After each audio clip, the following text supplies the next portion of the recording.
Welcome inside to the first ever episode of Shot Callers eSports Get Boosted, where we're going to show you some in-depth knowledge of League of Legends, make you better at the game, maybe. Eventually we'll be bringing some pro player interviews, and don't worry, later on in the show we will still get to some of your questions. I'm Eric Kummel, here with Matt Hempstead. Hello. How you doing, Matt? Not too bad. Pretty exciting weekend. It's pretty exciting, and you're looking great if you don't mind me saying so. I do mind, thank you. Too bad I said it. But yeah, it was a pretty insane week. The first week of LCS playoffs in EU and NA, and didn't go exactly how a lot of people would have expected, I think. No, there was almost every underdog won, which would have been probably the craziest week in LCS history ever.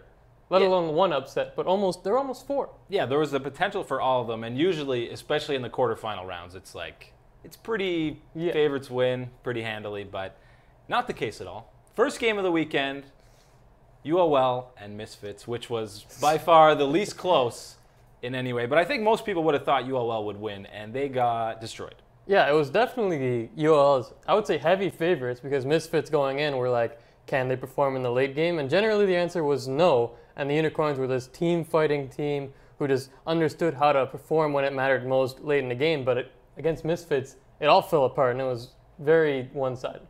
Yeah, and it looked like UOL just didn't really adjust. I mean, Hansama got Tristana 3 games in a row and that's not ideal. Dominated every game, and that was about it. But a guy who has been critiqued all season for UOL is Exile, and the playoffs weren't much different for him. He struggled in a lot of these games. He definitely struggled. I mean, the whole series, he played Talon in games 1 and 3, and then Kassadin in game 2. And like his champion pool just seems so strange to me in that he refuses to play these meta picks that everyone else plays, whether it's Orianna, Kassadin. Screw that. I'm going to play Talon and Kaz, these champions who can kind of assassinate and outscale, but only if you do decent in lane, which he hasn't done for a long time. Yeah, and I think in a lot of these games, he gets so behind and he never really adjusts. Like some of these games on Talon, he was playing like a solo queue game where he's got 12 kills and he just dives in 1v4 against a Tristana with the whole team supporting him because he's fed, and he maybe gets there to 70% health and then dies. I don't understand what Exile is doing. But like if you take a look at his actual gameplay, he's always just caught out in the mid lane. Sure, he gets towered up from time to time, but he doesn't show much respect. If you're getting shoved in by a Lucian, you got to expect the gank to come from the other side. And here he even holds on to his ultimate, just refuses to press R. Gotta save that cooldown. Yeah, the 6-second cooldown or whatever. That's just disrespect. And then once you start giving Lucian a couple of kills, your mid lane goes to complete crap, and you're not gonna be able to do much. So I mean, Exile, time after time, he's shown that he just can't perform, whether it's caught in team fights, getting caught in lane. He really cost his team a lot, and maybe the series in this one. He's probably not responsible for all 3 losses, but definitely doesn't help. Yeah, and I think his odd champion pool kind of hinders them in pretty much every pick and ban. Yeah. But I will say Power of Evil utilized Lucian and that Ignite specifically super well, and there were a couple of kills. Those painful kills were the very last tick of Ignite, even with your potion running and you died. Those are the saddest deaths, and I shed a tear every time. But he played super well on Lucian, and UOL, I don't know, there's been some question marks about them the whole split, even when they were winning and at the top of their group, and they got exposed pretty badly. They did get exposed. For Misfits, I think they looked pretty good. Maxlor and Alfari finally put together some stand-up performances, and for me, Maxlor looked really good. It helps that he had a good champ select too. Game 1, you get that Zac, which is still a powerful pick even though he got some nerfs. And then after that, it kind of baited. The Unicorns have loved the first pick, Zac, and he countered with Poppy Jungle, which just negates everything Zac tries to do. So you can't do much if you're the Zac in that situation. So Maxlor had a great game. Alfari also stepped up, and then Hansama, of course, too, had a pentakill in this series in that game 1. It helps when you have to stun all 3 games. Unicorns just refusing to ban or pick it away. So I don't know what's going on with the Unicorns, but they're going to have some time to get ready for Gauntlet because they're out of the playoffs. Congrats. They're Gonzo. But yeah, and they're a team that people have wanted to see at Worlds, and they've always just kind of come up short, and now they got the long road to get there. Very long road. There's going to be some good teams in both Gauntlets. Yeah. Some teams we didn't expect to have in there. Even when the main playoff bracket ends, the Gauntlet is still going to be super exciting. One of those NA teams that'll be hanging out in that Gauntlet that not many people would have expected. If UOL losing was a small upset, I would say C9 losing 1-3 to Dig is a it's pretty close to a major upset, I would say, especially not even getting to a 5th game. Yeah, they didn't get to 5, and Dignitas, I would say, took it to them pretty handily in a lot of those games. Dignitas did look really good. That bot lane is absurd for having only played for like 5 weeks. They abused Sneaky and Smoothie, which they've looked better in recent weeks, but against Dignitas, they looked absolutely outclassed. Shrimp was a standout guy again for me, and someday another big pick ban mistake by Cloud9 was leaving Maokai up for every game that Dignitas wanted. In all 4 games, the only team that banned the Maokai was Dignitas when they were on the blue side. And then Dignitas picked it away every other time and had their way with it. Yeah, I think a theme with a lot of these teams that lost this weekend was just either not adjusting to pick ban or just refusing, being stubborn about some of these picks. Because, when these Maokai picks get ahead and they're some days a great frontline player, it's so sad to see these poor AD carries hit 10, 12 autos on a champion and maybe do 200 damage. Yeah, you can't do anything in that situation. A Maokai just jumps on you and you're stunned. You're stuck. There's absolutely nothing you can do in that situation. That's a case where Sneaky and Jensen were just caught because of a flash snare by Maokai. And then that's it. Yeah, now C9 did go down 2-0, and then they win game 3, and it looks like they're getting some momentum in that game 4. Reverse sweep. Everyone's screaming for the reverse sweep, especially after one play that Sneaky had in that 4th game. It was a clutch team fight for them. They were getting behind, and then he came up with a pretty sweet play. He definitely did. I'll give him that. And here we go. Here's the play right around Baron, around 24-minute mark. Dignitas started up, but C9 starts to pile in. It's a little sketchy for both teams, but it looks like it's going to go okay for Cloud9. Altec gets a little bit too close. Frontlining. He's got a spell shield. Trying to do that damage, but his spell shield does absorb the Gragas body slam, which is huge for him. Still, the Lucian is able to do a ton of damage to him. But Sneaky jumps in right there. Looks like he's absolutely screwed. That looks Wild Turtle-esque at the start. That's insane. That's suicidal. But he flashes out of the Talia knock-up or whatever it's called. Yeah, the big pillar. And gets a huge double kill, make it a triple here, and then they clean up the rest of the way. And this fight is really what kind of put C9 back into the whole game. It looked like it was over, came back in it, but eventually it was Dignitas who would still wrap it up. But that fight by Sneaky was game safe. Yeah, and I think that fight in particular, it kind of changed the momentum of that game. And then really people were like, oh, here it comes, a bit of a collapse by Dig. All the momentum's on C9's side. Historically, they always do reverse sweeps, even though High's not there anymore. But then really, that game was still back and forth throughout, and it came down to pretty much the final fight of the series and that whole matchup, which was, again, just basically Altec showing that he is a premier AD in this league. And even though Sneaky had that big play, it was Altec in that final team fight that stepped up. Yeah. And here is that final fight. Once again at Baron, 50 minutes. Sivir does a ton of damage. Pretty balanced that Ricochet with crit, you know? It's a very good skill. So C9 gets a little bit low, and Smooth is going to force an engage right here. Flash, pulverize onto Altec in just a couple seconds. Here it is. But Altec with a very quick... fast fingers. Very quick QSS into Flash to get away from that. And that's going to put him positioned very well. You see the Maokai here, snaring, Sneaky, and then everyone tries to focus down the Maokai. Nunu gets a great ultimate off. Ricochet absolutely tears apart Dignitas. Sure, Altec falls at the end there, but the damage has been done. And from here, Dignitas just goes down to end the game. Just because Altec quick finger on that QSS and the Ricochet late game on Sivir, it's ridiculous damage. Yeah, and you saw Sneaky actually got out, killed Altec, got a jump reset out of there, but then what champion is left chasing him away? It's a Maokai. Even with his Warlord's proc getting a bit more health, you can't hurt the Maokai. No, you can't. The point and click snare, you got to ban that champion. You would think after getting destroyed by it in a couple games and getting your carries picked off, you would learn to ban it. But I think that's really what did them in. They just refused to adapt in that situation. Sure, you can blame getting behind early or whatever mechanical mistakes, but something as simple as just bounding a Maokai away from someone who's been known to play this champ for his entire career and be stellar at it just doesn't make much sense to me. So I don't fully understand.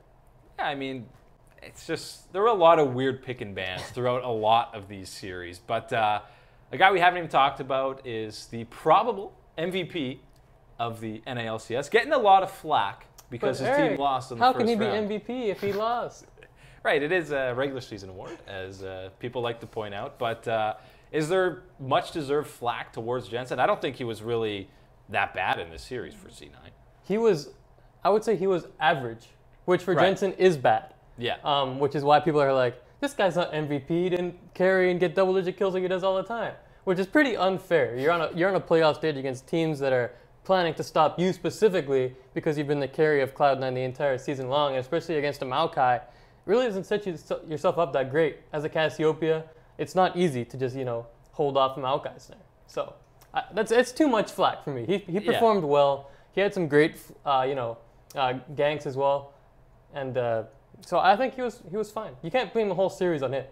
No, I think more of the blame probably does go on probably that bottom lane, because they were pretty much completely outclassed, 2v2, and a couple of ganks at the behind, but again, just 2v2, even strength, they were falling way behind, and I think, I gotta blame the bot lane mostly. But overall, I think Cloud9 just seemed a little, I don't know if it was communication or what was going on with them, but they seemed a little out of sync compared to what you saw during their 6-game series win streak.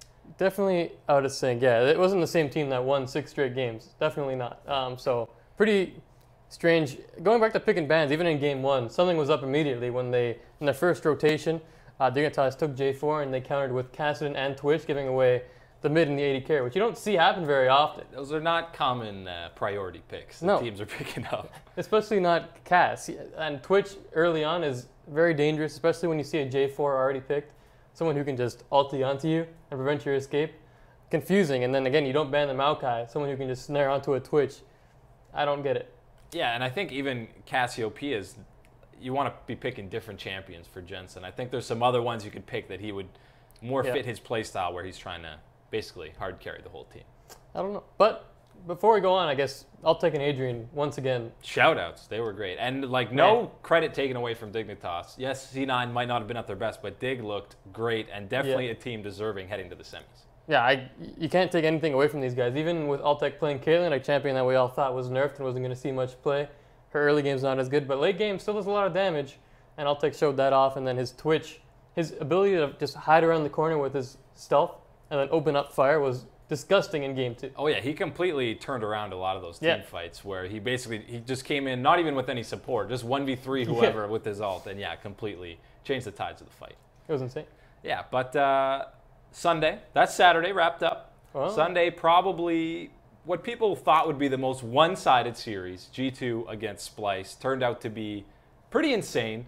Went very long and ended up even delaying when the CLG Envy game would start by quite a bit. Now, there were some bathroom breaks in there that broke things up. And that's actually where I want to start with before these series, because there's been these, it started with, in Korea with some of these toilet issues, guys having to go to the bathroom. Don't know why they called it a toilet issue. That sounds like he's a plumber. He's not a plumber, but just these bathroom breaks, it's never really been an issue in League of Legends. And then there's a couple of back-to-back moments where guys are going, supposedly they're not supposed to go during the game. You're supposed to have plenty of time between these breaks, but Trick had mentioned a couple times that he needed to go, and then the referee had said no, and then he basically asked the third time, was like, I have to go to the bathroom, and then they eventually let him go. Is this actually an issue? It shouldn't be. I mean, I understand the whole idea of, hey, maybe we're tilted, let's go take a break, go to the bathroom and chill.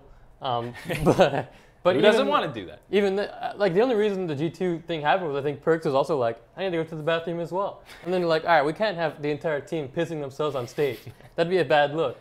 Wouldn't be great. No, I don't fully understand. I mean, sure, the integrity of the game is intact, but at the same time, you got to hope that these players kind of honor the whole situation and be like, I just really got to go to the bathroom.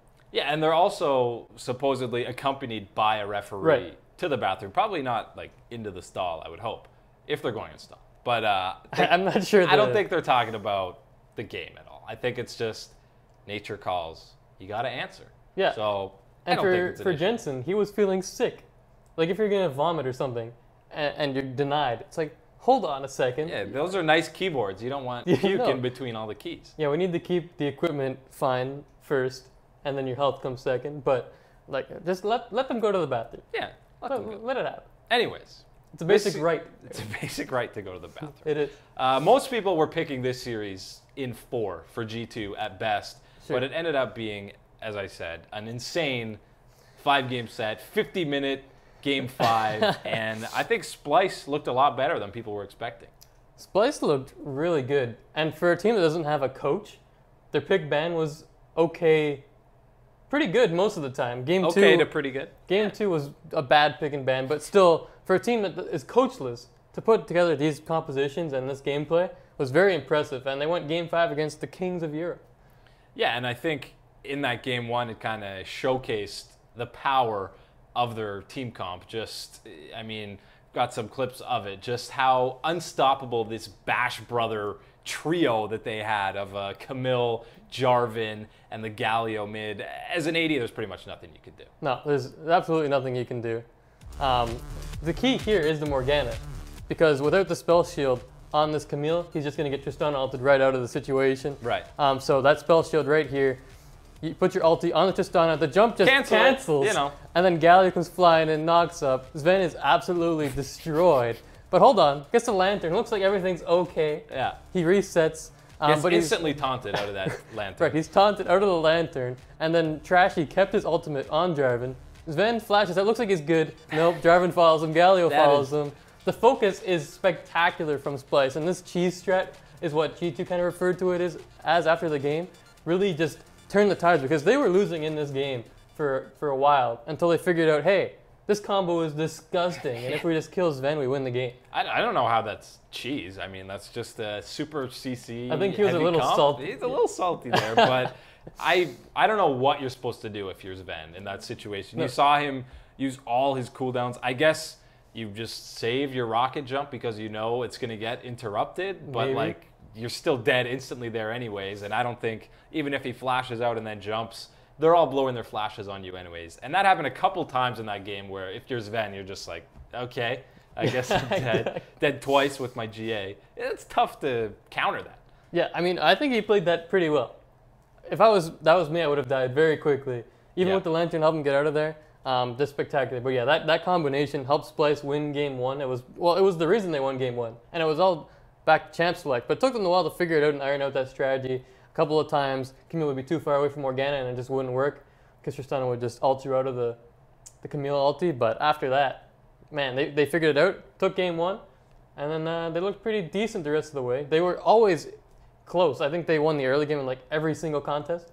Yeah, I don't think any of these games in this series were really stomps either direction. So again, that's just way more than people were expecting. But again, G2, domestically at least, just known for coming up in these big games. And I think as soon as it gets to that Game 5, people are still kind of like, okay, at some point G2 is going to turn it on and, you know, take this game. But Game 5, it took a while. It did take a while. All the way to 50 minutes. And another crazy game. That was way back and forth, as we mentioned, delaying the NALCS game from starting. But it basically came down to the final team fight in the game in that one. Yeah. Which, I mean, is what you want to expect, what you want to see in a Game 5. But from that last team fight, what I really want to highlight is just the play of Mithy on Alistair. He had a kind of up and down series, but in this last team fight here, he just completely tilts Senkux. I felt tilted watching this. This is insane support play from Mithy. They absolutely back Splyce off the Baron, and then right there he headbutts Wonder away so he can't get a full good ulti. And then the entire team fight, he just follows Senkux. Zoning Senkux around, pushes him back, and then uses the blast cone to get him away again, and then flashes over and pulverizes him. Senkux can't get an ulti off until way later in this. And then as soon as his team is wiped, he gets headbutt into the rest of them. Gets smacked in. He gets his ult off, but it doesn't do a whole lot in that fight. The fight's already lost. I would love to see the reaction cam of Senkux that whole time, because I would be smashing my keyboard. That play is single-handedly winning that fight, because if Orianna can get a good ulti off in any situation, the whole team fight can go differently. That's one of the best team fighting champs in the game. You get a good shockwave, and who knows? Splyce could have won that game. But they had chances earlier to really lock it down, but that game really came down to Mithy. His Alistar play was perfect in that team fight. Yeah, and I said earlier, he had some not so great plays earlier in that series, but when it mattered most, yeah, he came up with that huge play and just played it perfectly. I don't know what Senkux could have done differently. Maybe flashed in front of the blast cone so he gets knocked over earlier. I don't know. Yeah, that's a tough situation. There's really not much you can do. One thing to highlight in this series was that going back to picks and bans, the team that had Jarvan in every game won.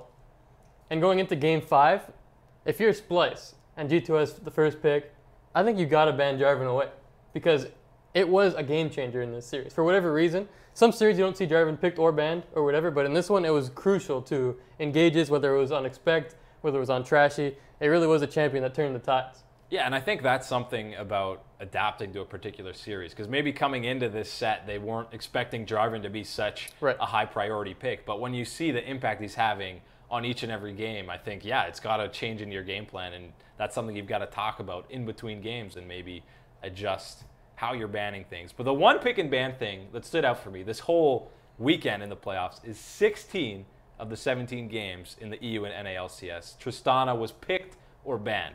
One game, she wasn't. And that one game was CLG, Envy, and Stixay played Jinx. Probably should have played Tristana anyway. So it should have been 17 out of 17. Yeah, it definitely should have. Triss is a power pick. Yeah. She's not great in lane, but man, if you get to late, the damage is absurd, and then the ability to reset and reposition is the best right now, especially when there's tanks trying to dive on you. To be able to just move back, rocket jump away, ult away people, it's invaluable. So yeah, Tristana is definitely one of the top tier AD carries, especially when there's so many being banned right now, like the Callista as well. Yeah, and I mean, she's a great split pusher, great sieger. She absolutely destroys turrets. There's not a whole lot of downside to Tristana right now. Just the early game. Yeah. Just the farming under turret is very tilting when you have the E on. Yes, that's painful. Yes, it is. I mean, Double have said a while ago you should be able to toggle the explosive stuff on and off, which would be interesting. That would make her even better, yes. Yeah, but no, that's no fun. Riot likes to see you suffer with your CSing under turret. It's awful. Yes. But the spicy 5-game sets didn't end there on Sunday. After a bit of a delay, CLG and Envy finally started up. And, you know, we had kind of said CLG should beat Envy, but, you know, in counter logic fashion, it'll probably be super close. And lo and behold, there it is. They probably were in a position to lose that series. They were definitely heading into Game 4, but I mean, Envy looked great as well, and for their first playoff run as that team, you got to give credit to them. You got to give credit. Before I fully answer that, yeah, go ahead. If anyone has any questions out there, let's bring them towards us. Bring them in, and we'll try to get to them after this. We'll get to them. Well, we will definitely get to them. So send us questions about last week's series, anything coming up next weekend as well. Yeah. So do that. But yeah, Team Envy looked really solid, especially early on. They had a great strategy going in because last time they faced CLG kind of took it to Lyra in the jungle and did all this early stuff to get Lyra behind. And then in this series, it was Envy who took it to CLG early and completely threw Omar God off his game early in the jungle. And he fell behind incredibly hard early. Yeah, and usually it's CLG doing these weird level 1 things. But yeah, Envy did it to Omar. And it looked like him as well as their bottom lane just didn't really know what to do with this pressure that Envy was putting on them here. No, I mean, they 3-man invade with the Cassiopeia, Thresh, and Caitlyn, and just tried to lay this red buff take. Zac is pretty weak early on and can't do a whole lot anyways, so you push off the guys trying to leash it, and then Omar God takes a ton of damage from Apollo, trying to get the red to reset. Looks like they're going to leave, but they do not leave. Apollo comes back, delivers another Q to Omar God, and he has to recall at level 1, and then at 2 minutes and 30 seconds, he takes his own Wraiths, while Lyra comes in to take his blue buff. So Omar God incredibly far behind. Pretty painful. That's an awful start for a guy who already struggles early, and then Envy did this in 3 games, I believe, to really put Omar God behind, and he did not have much of an impact in this series. Yeah, I mean, even in that clip, you see Afro and Stixay, they're literally just walking back and forth for a while. They're kind of like, do we engage? Are you good? Yeah, you're good. Yep. Oh, you're not good. Oh, boy. You're level 1 and Lyra's level 3. Okay. So it's just, they didn't really know how to handle that play early on. Mind you, CLG won game 1. They could have lost if not for a Baron steal from Omar God. So I guess that was the big play that they kind of needed from him, because otherwise it could have been Envy to snowball that game completely out of hand. Yeah, and I think even that first game, it looked like Envy was going to take that one, and then it was like, oh, CLG, okay, they're fine, we'll be back on track. But then, see, who he's champion pool is very interesting. It's a little different than most people's. Busting out Vel'Koz a couple times, Corki, that's pretty meta. But I mean, Victor, no one's playing Victor right now, really. And then, of course, Aurelion Sol being banned in, what was it, 4 out of 5 of these games? I think it was every game. And he's very unique, and I think he can still play these meta champions, but he's also got these crazy pocket picks that teams aren't expecting, and he got MVP of that series for a pretty good reason. Yeah, I mean, this guy is insane. He's not always going to play the meta stuff, but he definitely can. And for Envy, they banned Orianna and Talia in every single game. So with Aurelion Sol also usually in the second phase of picks and bans there. So, I mean, he's showing off that you can ban this guy if you want to, but he's going to have an impact on Vel'Koz or Victor or whatever. But his Vel'Koz in game 1 was pretty disgusting. Yes. It worked perfectly into that whole champ select Envy has because no one could even get close to him. Yeah, and some of his alts are just gross. Well, there's like 3 or 4 guys almost lined up directly in that laser, and it's, I mean, he killed Apollo off screen on that Caitlyn. Like, right, the broadcast didn't even catch, they just saw Apollo's body falling down because that ult's insane. Yeah. I hate that ult. Not a fan of that ult. No. Yeah, but that was it's a pick he's shown before, but not too often. It was only in one series, I think, and going into this game, he was a 2-0 record with like a 30 KDA, which is not bad. Kind of rivals his Aurelion Sol. So yeah, this guy's got pocket picks. But for Envy, one thing that really stood out was their pick and ban strategy, because going into it, it looks like Darshan has a huge edge over Seraph in the top lane. But Envy really tried to save that top lane counter pick for Seraph, and they kept going back to red side. The first 4 games, they were on red side so they can get that last pick, and constantly they were just last picking to get a good lane matchup, whether it was picking Rumble into Shen or Trundle into Maokai. In game 3, the Trundle could not be stopped, and he was literally just whacking the inhib right in front of Maokai. And Darshan's player cam was on, and he was just like, someone help me. This is absurd. It was, so they did really, like, getting Seraph involved in this series was a huge point. Yeah, I mean, it's basically the circle of life of League of Legends. Yes. Tanks become meta again in the top lane, and then that eventually brings Trundle back, who just ults them and becomes even tankier. And then, yeah, you get that situation where it's like, this guy is unkillable. He's more unkillable than the Maokai. Yeah. So it's just a circle of life of top lane. Soon enough, it'll come back to teleport Smite Shyvana. Can't wait. Yeah, hooray, that's pretty exciting. Shyvana's already coming back in the jungle, so it's only a matter of time. Oh, God. It's going to be great. But, I mean, Stixxay he definitely demonstrated his mechanics and just excellent team fighting in this series. But in lane, Apollo and Hakuo had their way with Afro and Stixxay pretty much in every single game. Every game. It was disgusting to watch because Stixxay and Aphromoo have this kind of, you know, people think of them as a really good bot lane, but in this series, they were manhandled constantly, whether it was based on their champion select or whatnot. I mean, Apollo and Hakuo took it to them consistently, and they had like a 20 CS advantage in like every game at 10 minutes. It was gross. And then in game 4, they just kept like solo killing and 2v2 killing them. And they got a huge advantage in game 4, and it looked like the series was going to end at that point. Yeah, and it was different matchups every time, which is crazy. But yeah, definitely, I think the turning point of that series is that game 4 match, and really, we've got a clip from there. What stood out to me was that team comp that Envy's run. The tank comp, and I mean, in this team fight, Darshan's in great position on Lyra, gets him low before anything even happens, and then one of the other tanks, Niski on Galio, comes in a bit too late here with the teleport. Hakuo's already dead on Nautilus, and they just clean it up from here. There's no one who's going to be able to do damage to Huhi or Stixxay, because literally their comp is 4 tanks plus Varus as the lone damage dealer. Yeah, if you're going to run this one damage source, hyper carry type thing, it's got to be a hyper carry. It can't be Varus. I mean, at least make it a Kog'Maw or something. I think that that was the game, and they even had such a big early lead. It was like 7,500 gold lead Envy had, but because of the team comp they drafted, they couldn't close out CLG. Yeah, they didn't have anything to get on their carries, and they had no damage themselves to really push that advantage. Yeah, it doesn't. The comp was a disaster. I know you hate the comp, but again, it doesn't make sense. There are other champions you can pick in that situation, whether you want to go with something that's a little more obscure, but like a Twitch in that situation is fine.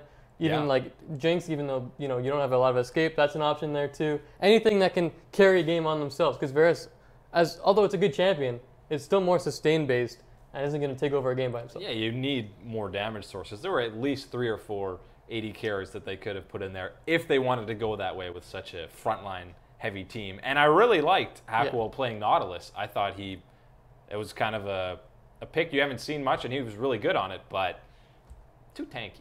Yeah, the only AD carry that was banned away was Callista, and on the first rotation they took Varus. So Trist was open. Trist would have been a much better pick in that comp than Varus, but there it goes. There goes the mouse. That's okay. It's kind of a part of just these shows. Yep. It's got to be there somewhere near the middle, the mouse pad. Not mouse pad, whatever. Poster falling down, but there you go. Yeah, it's just part of the show. And then that 5th game, it was, even though Envy kind of threw a pretty big lead in that 4th game, the 5th game was still very back and forth, and they were in that one, had a chance to win it as well. So kudos to them for not tilting after losing such a big lead. They came right back in game 5. And again, their bottom lane pretty much dominated CLG's, but wasn't quite enough. No, and they also had a pretty interesting pick in the mid lane in the Kog'Maw, who's kind of been a solo queue, hyped up thing for a while, but all of a sudden, it's not even the old AP mid Kog'Maw, which was so annoying to play against. Riley's ult, no escape, you're dead. With Leandries and all that stuff. Yeah, that was very annoying. But no, it was some Guinsoo's Wits End Kog'Maw with surprising burst. And I think it caught a lot of people off guard. And he was starting to take over that game for a long while. Yeah, and even though Huhi was almost like 80 CS ahead of him at times, anytime you saw a team fight, he was doing insane DPS. I think the problem with that pick, particularly just in this game, is that some of these fights were so long and went on forever, and whenever that W's down, he's basically running around like his passive is up, doing nothing. Pretty much. He can't get close enough, he's just going to get popped instantly. Yeah, so, I mean, that Kog'Maw was definitely a huge threat, but with the W up, it's kind of an inconsistent pick, and it's hard to do consistent DPS with it. But something that was huge for CLG in that game was, this time, they got the counter pick in the top lane, and they took Camille into Seraph's Gnar, which, when Gnar is in mini form, Camille can absolutely abuse that pick. So, I mean, it really was, whoever had the top lane advantage won this series, even though there's a lot more going on in the bot lane with the whole jungle pressure situation and this Kog'Maw mid. The top lane was just such a huge point of contention in Champs League. Yeah, and I believe CLG played on blue side 4 out of 5 games in this series. Just one game, though. Which is pretty insane. And yeah, that 5th and final game is the one that decided it all. And again, it came down to pretty much the last 2 team fights. There was one fight around Baron that pretty much turned the tide into CLG's favor around the pit, as I mentioned. And again, it was a 2-carry comp pretty much for both teams the whole game. Yeah, Huhi and Stixxay were the main carries here for CLG. And once again, it's Envy trying to force an objective, and Lyra gets absolutely chunked early on. And then Aphromoo has an absolute great flanker to take Lyra out of it completely. So now it's a 5v4. Niski's kind of caught out of position, and he's going to have to take the blast cone to get back into the thing to actually put out some DPS. They're able to get Darshan down, but from there, CLG starts actually CCing Niski. And, I mean, it's just hard to do a lot of DPS when you're on the move as a Kog'Maw. You really like to stay in place and just output with his W up. So Hui's able to get in there and to start raining down the damage, triple kill, and then Stixxay cleans up the last one here on Apollo. So after that team fight, they get a huge advantage. They go take the Baron, and they basically take it from there. But, man, was that close for CLG. It took everything they had. Yeah, and that would have been another pretty substantial upset this weekend. And that whole series, or at least that last game, it was the damage charts per team fight were just hilarious. It was Huhi and Stixxay and Niski and Apollo doing 90% of the damage in all the fights, because it was just 3 frontliners and 2 carries versus 2 carries. And in the end, CLG does scrape away with the win, but I think that's going to help them long term. I think they're going to get a confidence boost, even though they really shouldn't get a confidence boost from that series. No. I think almost the pressure comes off them. And I think they do well against Immortals. One thing, though, I think it shows an exploit to have against CLG. If they're going to pick these weak early game junglers like Zach, and I mean, oh my god, only plays Gragas as well. If you're X-Smithy and you're Immortals, you're going to be like, all right, let's kind of replicate what's going on here. And even if CLG has some sort of game plan in place to counteract that, if you get Omar behind early, it looks like CLG is a little lost. Even though they did have a good mindset in game 1 to just, play safe, don't make any plays until Omar gets caught up. It still sets you behind so much. Yeah, just listening to some of the mic checks and communication that CLG has, Omar doesn't say much. And there's sometimes you even hear Darshan and some other guys basically telling him what to do. Like at one point they're saying, "Hey, get out of the Baron pit," because he's taking Baron damage and everyone else is still fighting in the team fight. So I think he's really just like taking a backseat, and the whole team is basically almost telling him how to play exactly. Which I don't know if that's a great recipe for success. It's not amazing. One quote that he had, I think, on Reddit today was that he was kind of like the SKT Bengi because he makes his teammates look good. Hold on a second on that one. SKT is really good, and Bengi is also was a world-class jungler back in his day that did more than just make his team look good. And sure, Omar God is. I wouldn't even say he made his teammates look that great in this series, because for a large part, I mean, he was the reason that his team was so far behind. Well, it depends how harsh you want to be, because some games he was pretty rough. He did make his teammates look better, because just because he was so much worse. Yeah. But yeah, we'll see if he changes. It's going to be tough against Smithy, though. I mean, that's basically one of the strong suits of Immortals, and definitely the weak point for CLG. So that'll be interesting. But we'll go into semifinals more on Wednesday, and all the matchups on Wednesday. But an exciting, very exciting first week of LCS. And now it's question time. It is question. I think it's about question time. We've got a few questions lined up there. Got a few questions? That's right. Let's bust them out. Matthew Hostetter. Dig Matthew, didn't pull, great name. That's right, very good. Dig didn't pull a massive upset. They just exposed C9 biggest weakness, the so-called MVP Jensen, the best worst player on their team. The best worst player on their team. That's so right. would that mean the worst player on their team? I guess so. I don't think he's the worst player on their team. I'm not. I disagree that Jensen is the weakness of the C9 team. Definitely not. I just don't think they have enough going on around him, because again, he is forced to be the main carry game after game. Sneaky isn't the way he used to be back in season 3 when he first came up with Cloud9. He's not the guy who can consistently carry these games. Sure, he had some big moments, but he also had some rough moments in lane. And Impact, when you're on these tanks as well, you just can't do all that much. And I think they do miss having Ray in that lineup too, someone who can take over in the top lane and kind of play that carry role is a big deal. So again, they've had some issues going on, and Jensen is just forced to be that guy. And it's a lot to hold. If you fall behind early, if you get focused, you're kind of screwed. Yeah, I mean, I think Jensen did play below his standards in the series, but I think, of course, those are insane standards that he set this split. But I think across the C9 roster, pretty much everyone played below their standards. I know Sneaky had that one highlight play that we showed, but I think all in all, in that series, he was pretty underwhelming. And like we said, they got pretty dumpstered in that bottom lane consistently throughout those 4 games. So I think across the board, C9 just didn't play that well, and Dig looked pretty fantastic. Yeah, again, shout outs to Dig, because they were amazing. Yeah. Matthew also says, Jensen doesn't do anything but farm till C9 can carry him into team fights, doesn't roam, and can only play Ori, who got nerfed. I mean, I think he can play more than Ori. I think he kind of abused how strong she was, and now that she was nerfed, yeah, maybe it's not as strong a pick. But he did roam in some of these games.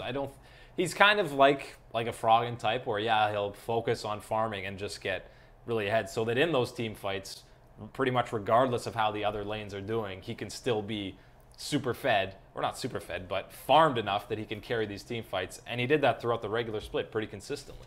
Yeah, and I think people forget that he also made a game-saving play in one of these games where he was on cast, and he made that flank around, made a great flash ulti, and brought them back into the fight. So, I mean, sure, he likes to CS, he likes to stay in mid lane and dominate, but he is MVP of the NALCS for a reason. It's not just because he's got a great KDA. It's because without him performing on this team, C9 isn't going to do well. And you saw it here against Dignitas when he got focused, they fall apart.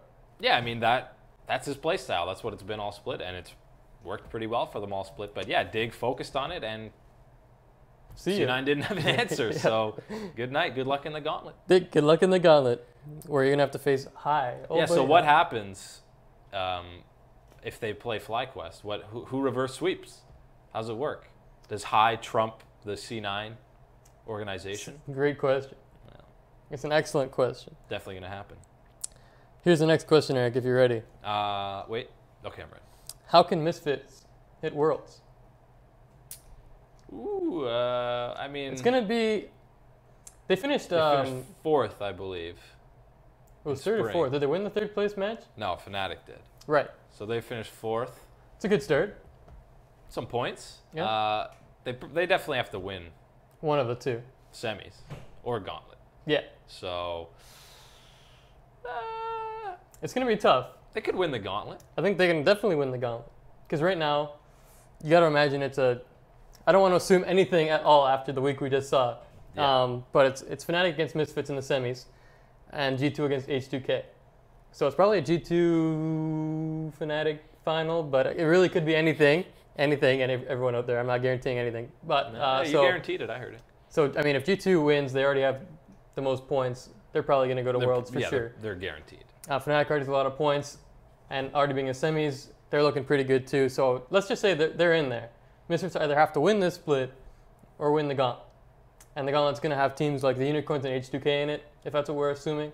Yeah. So it's a tough road, but if they keep playing the way they did against the Unicorns, who knows? They could do it. Yeah, I mean, they did look super good against Unicorns. But again, Unicorns, maybe not the best measuring stick. They have kind of struggled and been up and down throughout the split. So I think they'll definitely put up a better showing than I think people might expect. Well, maybe they are expecting it now, but they'll be hard pressed to beat a team like Fnatic or G2. I think they're the standard fourth best team, I would say, in Europe, which is tough to make Worlds because there's only 3 that make it. That's right. It's unfortunate for them because their split was so up and down. It started off incredibly well, and then they really fell off a cliff near the end. Yeah. Especially because their late game was just so out of whack. But that's a tough thing to fix. It is. Again, against Unicorns, you don't know how good the Misfits are. They looked fantastic, but the Unicorns are also a mess. Yeah. An absolute mess of a team. So I'm not too sure what's going on there. Now, our friend Wes wants to know, Eric, Envy and CLG were close in the standings. Was it even that big of an upset? Also, we predicted CN to beat Dig easily, and why? I think the main reason for the C9 thing was because Dignitas beat every team in the NALCS except for Cloud9. And down the stretch, Cloud9 just looked like this team that was really rounding into their form that they got going into Worlds last year. And they looked absolutely fantastic. I mean, Jensen was dominant in the mid lane. Impact was rounding into form again with the whole top die meme coming back into things. And Contracts starting to figure out how to play with his teammates. Impact consistently as a top laner. So I just thought they were all around fantastic with the meta as well. So yeah, I mean, they were rolling into playoffs. They looked solid, but they had still been up and down a bit. C9 had just been completely dominant. And yeah, in the 4 games that they faced Dig in the regular season, they were pretty big smashes in favor of C9. They were really never in doubt. So it seemed like they matched up very well. And yeah, I think Keen obviously isn't the main carry on that team. So Jensen, I mean, would be able to dominate that lane. But Keen really stood tall, held his own, and yeah, Dignitas focused on. They had a great game plan, and C9 wasn't ready for it. And the first part, Envy and CLG, was it even an upset? It was in the sense that Envy finished really poorly. They were 1-8. They won 1 of their last 9 games, so they were really limping into playoffs. And yes, CLG still had a pretty big question mark with Omar God. I mean, he didn't have much time with the team heading into the playoffs, which is why a lot of the criticism on him is a bit unfair. He's basically still building up synergy with the team. But, I mean, it still would have been a pretty big upset just because it's Envy's first playoff run, and CLG, I mean, they've won 2 LCS titles in pretty recent times. So yeah, they're the more experienced team. It's the sense that CLG is Counter Logic Gaming. They've been around forever. You don't expect them to lose ever in the quarterfinals. Right. I always expect them in the semis or finals against. Not since that stretch of them being pretty bad and almost getting relegated. Ever since then, they've been at the top. Ever since they almost got eliminated by Curse Academy. Yeah. Yes. Good times. Strider, faith has been restored. That's right. Strider 050 or 050. Don't want to offend anybody. If the playoff goes how most people think it will, meaning Immortals and TSM face off in the finals, how will the regional gauntlet look? It's going to be a spicy gauntlet, if that's the case. If it's an Immortals TSM finals, pretty sure regardless of what happens, those 2 teams would move on. Yeah. To Worlds. So that leaves guys like C9, CLG, Dignitas, and FlyQuest Can't forget FlyQuest. in the gauntlet. That's insane. I think any way the rest of these playoffs play out, the gauntlet is going to be Stacked. very stacked and very interesting. I mean, recent times it's been like, there's pretty much one or two teams in the gauntlet that you're like, great. But yeah, this time, pretty much 3 of the 4 you're going to be like, wow, they could win. And FlyQuest is just the most hyped game in any of the FlyQuest series is going to be Game 3 when they're most likely down 2-0. Yeah. People, reverse sweep, and I have a feeling that'll end. In the very pretty first quickly. series. And then in the second series, after they pull off the reverse sweep, happens again. Yeah. Tell me if this sounds familiar. Okay. But eventually they end up going Doesn't. to Worlds and don't do well. But that's okay. But they'll 3-0 one of the first In the first week. But either way, the basically second part of the playoffs in the gauntlet is going to be very interesting, I reckon. I would reckon. That's I correct. would reckon it. Strider also wants to know, will we see more surprise picks like COG, or will the picks stay consistent? What do you think? I mean, I think you'll see. I think teams probably held back a bit, and teams like TSM and Immortals, Fnatic, H2K, these teams who basically just scouted this week and saw some of these picks, something like a Vel'Koz mid or Kog'Maw mid, Jinx even. I mean, they're seeing these picks and being like, will those actually work, or are these teams trolling? I mean, I think you're going to see a few picks that teams are going to throw out. I think people put more on the table in semis because I don't want to say teams take it easy in the quarters, but I don't think they throw their whole cards on the table at once.